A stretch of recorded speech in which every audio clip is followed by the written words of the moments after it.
indeed it is independent, not just on paper, but in actions and deeds. My name is Ifiemi Andrew. This morning, I will be speaking with the Deputy Director of SERAP on the show, Mr. Kola Wole Oluwadare. Sir, thank you for joining us. Good morning to you. Happy Independence Day as well. Good morning, and thank you. Happy Independence Day. All right. Quickly, just to make proper use of the little time we have, the president had a broadcast this morning, which is fantastic. But before we even go to his broadcast, let's look at Nigeria, the judiciary precisely, which would be the basis of today's conversation.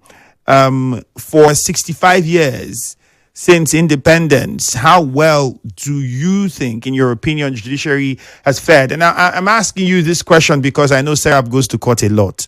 You have plenty of suits. You are filing cases. You are demanding this and that. And people sometimes begin to get tired of it because they feel like the results you're getting out of it does not amount to the number of cases you have in court. So clearly you would be in the best position to tell us your experience as an organization. 65 years of independence. What would you make of the judiciary thus far? Thank you very much. But I have not been around for 65 years, actually. Yes, you haven't. You haven't. I would say that the judiciary has not fared well for 65 years, in the past 65 years. But there is a context to that assessment. And that is to look at what is the expectation, what are the things expected of the judiciary in terms of the legal framework, what the law expects them to do, and what the people that the judiciary serves expect the judiciary to do. And within that context, we must also look at the peculiarity of facts and situations in Nigeria. Let's speak about the legal framework, for instance, using the 1999 Constitution, which establishes the judiciary as the final arbiter to determine rights, duties, and obligations, either between individuals, between the institutions, between the people and the government, and even between arms of government. That is what the judiciary is meant to do. I'm talking about all strata and forms of court, from the magistrate courts to the Supreme Court. The judiciary has not been able to satisfactorily, within the expectations of that legal framework, satisfy what Nigerians want in a democracy to determine the rights, duties, and obligations of the government to the people. Perhaps on a scale of 1 to 10, if I have to put a number to it, 10 being the best and 1 being the lowest, I would give the judiciary a 5, which is not a pass. Perhaps, and it should be considered a fail, looking at what the judiciary does in a democracy. But we must also understand that the judiciary would mean a component of two things, the bar and the bench. The bar being made up of lawyers, whether they practice or not. The bench being those who sit and dispense justice, as it were. But we must also know that some of these problems stem from society in terms of social norms and also the infrastructure with which judiciary is supposed to work. And we can give examples of what would form the basis of this assessment. We can look at the pace of justice, for instance.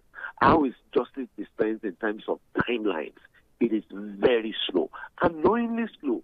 Slow to the extent that it defeats the purpose of justice, as it were. And then as to the expected outcomes, what are the kinds of rulings and judgments, pronouncements that people expect to hear from the judiciary? Again, the judiciary hasn't done so well in this instance. I can give you a lot of experience that we've had with SERAP, with the courts, for instance, where we file a lot of public interest lawsuits, most of them based on freedom of information requests. Simply put, SERAP asking information from various government institutions. And of all the cases, we've had a success rate of perhaps 3% success, meaning the court have sided with the Nigerian people to compel public institutions to provide information. And again, looking at the way the courts look at civil liberties, particularly talking about the fundamental rights provided in Chapter 4 of the Constitution, sometimes, a lot of times, if I dare say, the courts appear to take a rather narrow, call it traditional, old-fashioned look of civil liberties, rather than giving an expansive interpretation that allows people to enjoy the benefit of this right, and most particularly in a democracy. That also has not endeared the judiciary to the people. And a very good example will be the recent case coming up in the Supreme Court of that of the issue of blasphemy against the person who has been arraigned before the court. And it's interesting to see how the Supreme Court will rule in this instance. A very good example of where we can say the court has tried will be the recent judgment of the Supreme Court in terms of local government autonomy. That is wonderful. The Supreme Court did well in that judgment. But again, the political will to implement that judgment for the part of the executive is missing, and that is why it hasn't been fully implemented. Quite a lot you've said. We understand that quite a number of courts have been established since independence. I mean, if you go as far back as the Supreme Court, though a federal Supreme Court existed before independence, the current Supreme Court of Nigeria was established in 1963 as the final court of appeal, which then replaced the Judicial Committee of the Privy Council as Nigeria's highest court. We also had the Court of Appeal, formally established in 1976 by a decree, now an act, serve as intermediate appellate court. The Federal High Court, also in 1973, established as the Federal Revenue Court, later named Federal High Court in 1979. Then the National Industrial Court, I think that one followed the constitutional amendment that came in 2010.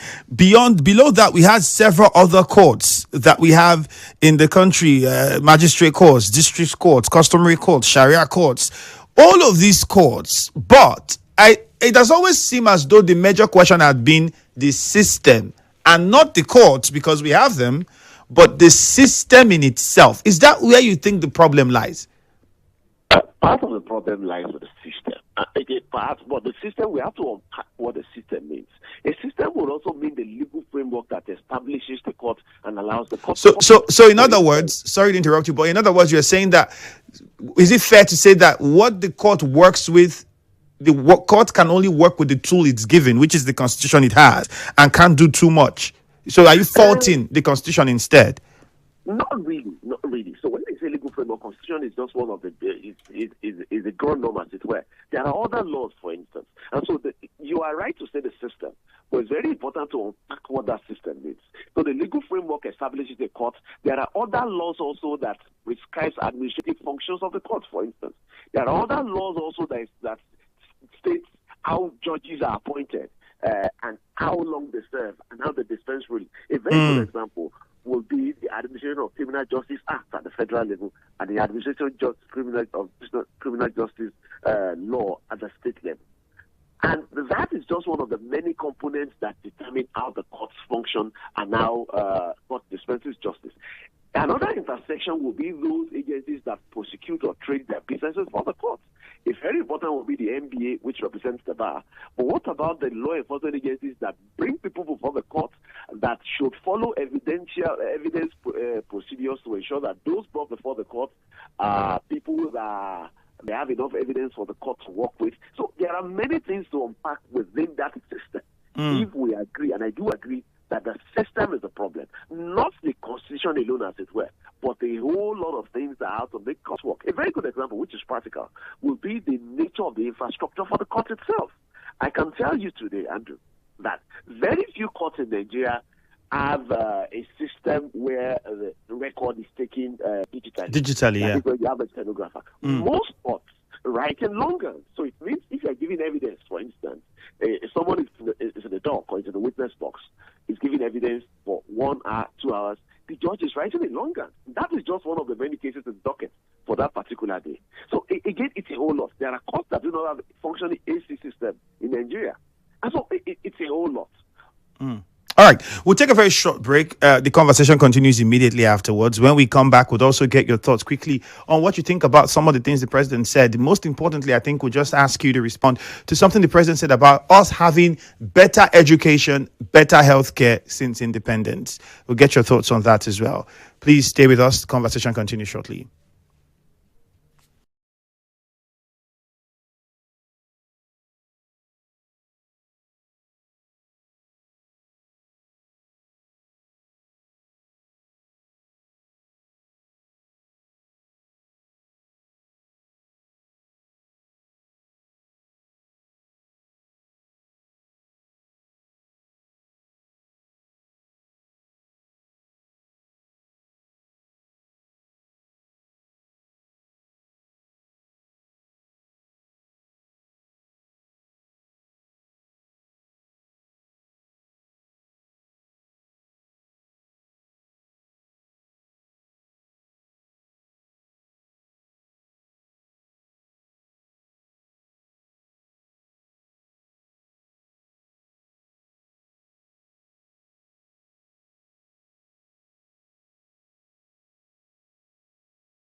Kola Wole Oluwadare. Sir, thank you for staying on the line for us. For those of us who are online watching, we are live on Facebook at Nigeria Info 92.3 PH. That's our Facebook handle. So you can join the conversation on Facebook now, where you can watch and listen to us live at the same time. We're also on YouTube, Nigeria Info PH. That's the handle. So join any of those and platforms and have access to us. The WhatsApp number is 0809 030 6416. All right, now, Mr. Kola, if you'd allow me to call you that. No, call me Kola, that's fine. Okay. So before we went on the break, I don't want to get into what the president said, but first, let's just clarify something up. You were talking about the judiciary, and you are highlighting how we need to understand what the system is. Yes, the system is the problem, but what is the system? And you pointed out a few things, including how even police officers file cases, the courts that they go to. Sometimes they know this court doesn't have the jurisdiction to attend to something like this, but regardless, they take you there.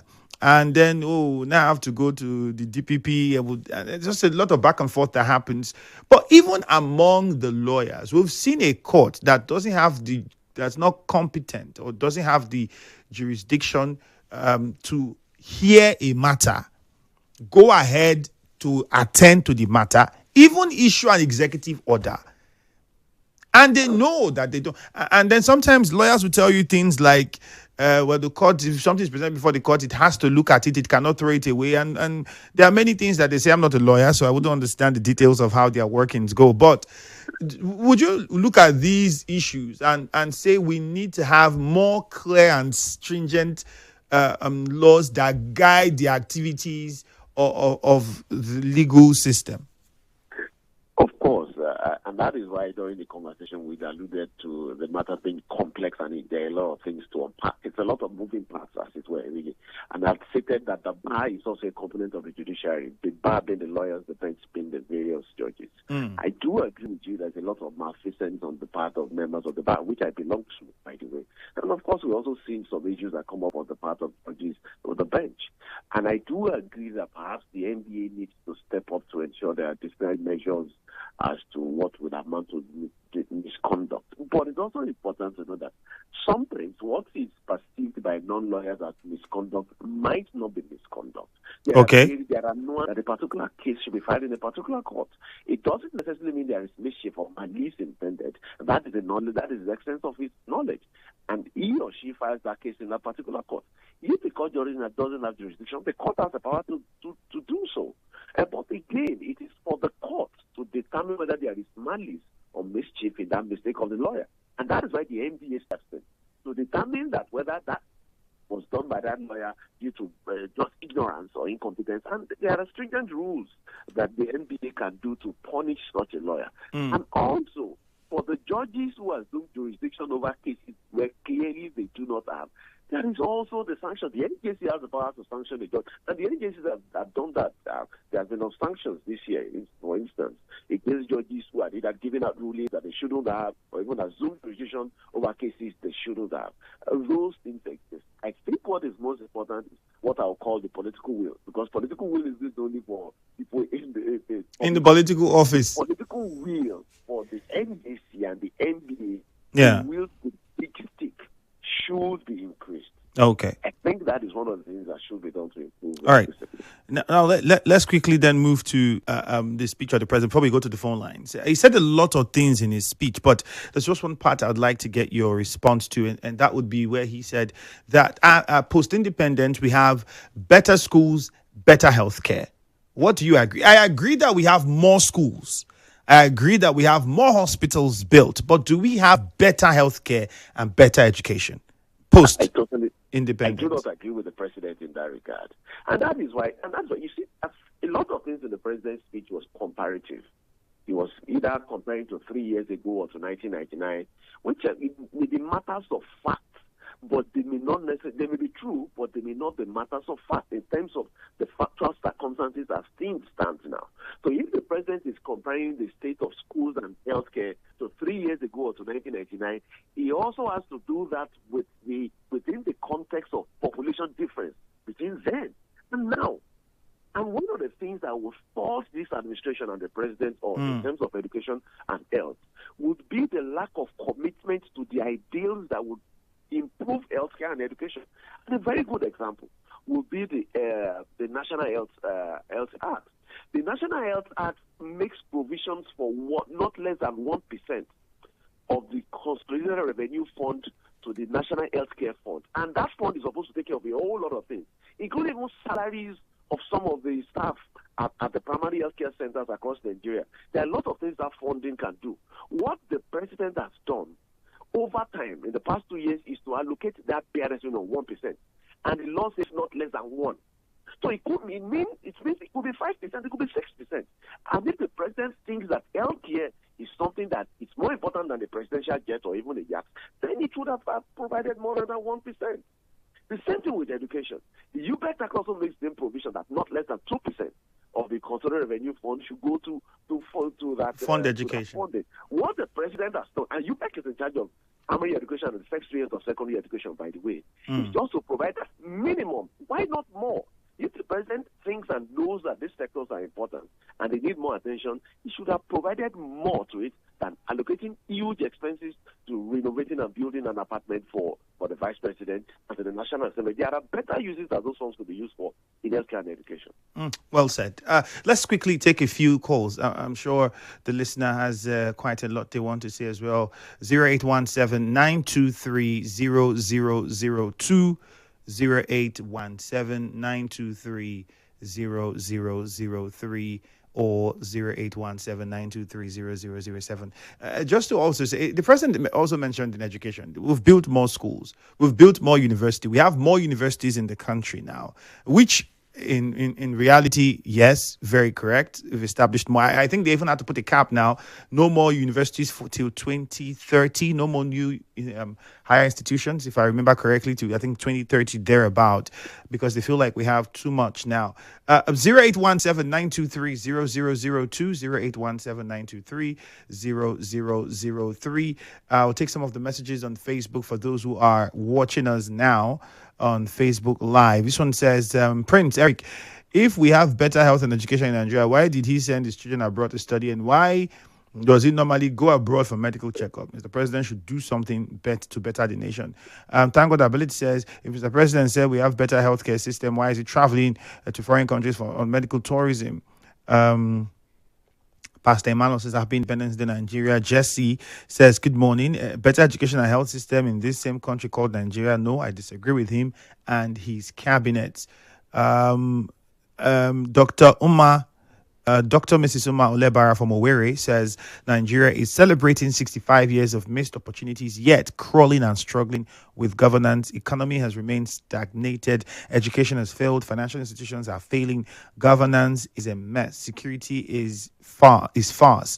The judiciary is in controversy, and corruption has soared to high heavens. Nigerians are frustrated in the midst of wealth, as we are yet to see the manifestations of the removal of petrol subsidy and dividends of democracy. Let's go back to the covenant and visions of our founding fathers, purge ourselves of evil, and rebuild the nation. That's a lengthy one from Dr. Okay, in Boria, Akanto is on the line. Akanto, good morning. Andrew, good morning. How are you doing? Very fine, thank you. Fantastic. Go on, Akanto. Andrew, I will not wish you happy Independence Day because I don't know what we are expecting.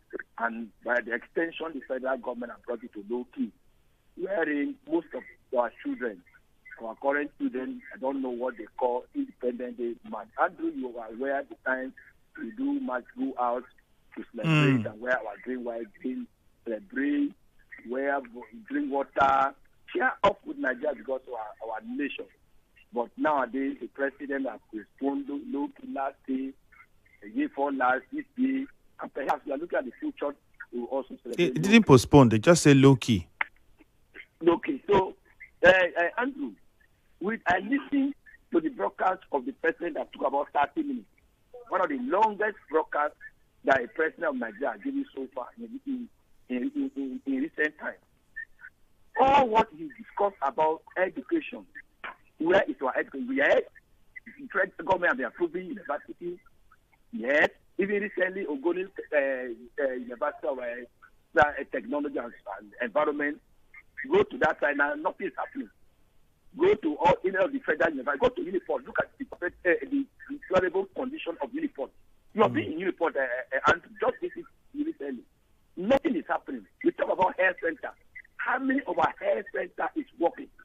How many of our health center, federal health center that have the state of art facilities? Look at even a common counselor in our community that are traveling outside for medical tourism. Nothing is functional. Institutions in Nigeria is not functioning. And Mr. President inherited a decay government. A decay. That's what they have been telling us. They inherited. All right, Akanto, let's go to JJ and then Ezeken because we don't have all the time. JJ and Rumi, go. Andrew, good morning. Good morning. Let me greet your guests. I think my own question is a very simple one. You have cases, you talk about the judiciary, thank God you're a lawyer. You have cases in court that when you have similar case in other countries, it will not take more than 6 months to get to Supreme Court and you will get judgment.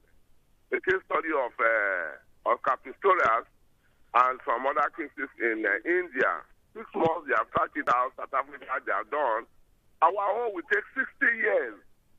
Usually land case and all those that started the case will die. We have some case here. The case of what's that guy? West, the one that Syria murder, and so many other ones like that. We have not even had the High Court, talk less of appeal or Supreme Court. Can we shorten the time and make it a law that our case shouldn't be more than 1 year in court? Because some of these cases, as at the time they deliver judgment at the High Court, people have forgotten them. Maybe a very popular case, but people have forgotten them. Can we shorten the time and carry everybody along? And all right, JJ, thank you. Ezeken, I think you're the last caller I would attend to, so we can wrap up. Good morning. Go ahead, please. Good morning, Ifiemi Andrew. Yeah. And greetings to your guests. Happy Independence Day. All right, I wish you the same, my friend. If I may ask,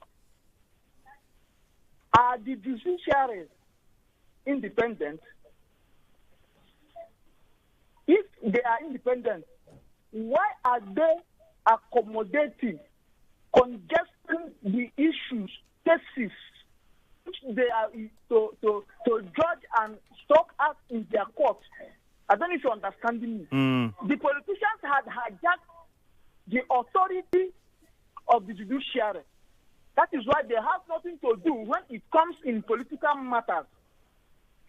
Okay. So if you ask me, Nigerians are yet independent. All right, Ezeken, thank you. I think we'll take it there. Emeka Inelele, quickly, straight to the question or the contribution. Good morning. Yes, good morning. My dear brother, the people that I will blame in this our independence is the people that was so greedy, Nnamdi Azikiwe and the rest of them that Tinubu has mentioned their name today. But they are the cause of this problem that we are facing in Nigeria. We are not mature to have independence due to their greediness as at that time. They now say the Igbo people should go. They want to have our independence. Where is independence? If they do you know that a man of 65 years has finished his life in this country, an old man, up to now, Nigeria 65. No good road, no good hospital, no quality education. All right, Emeka, thank you. Promise from Rumu Dumaya. Unfortunately, we don't have a lot of time. If you can ask your question in a second or even less, I would appreciate. All right, quickly, promise. Yes, my brother. Well done, my brother. The same. I am in the same train with you. As in the president, I listened to his speech meticulously, but we cannot be at the age of 65, and yet you are going abroad to go for medical checkup and so on. Yeah, most of the things we should have achieved it by now. You understand?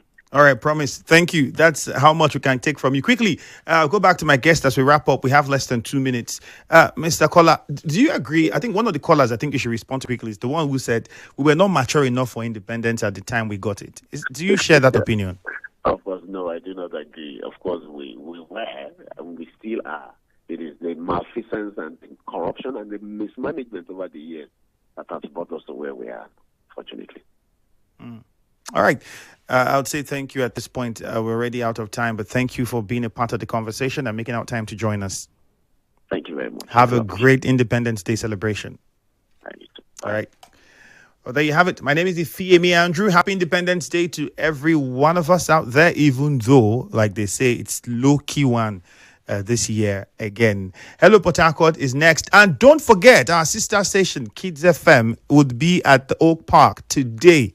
It's fun for kids and family. So, mother, father, take your kids. We're doing something great at the Oak Park. It's just opposite the Air Force there, Junction. Go there. You get to see all the guys you hear on radio, all your superheroes.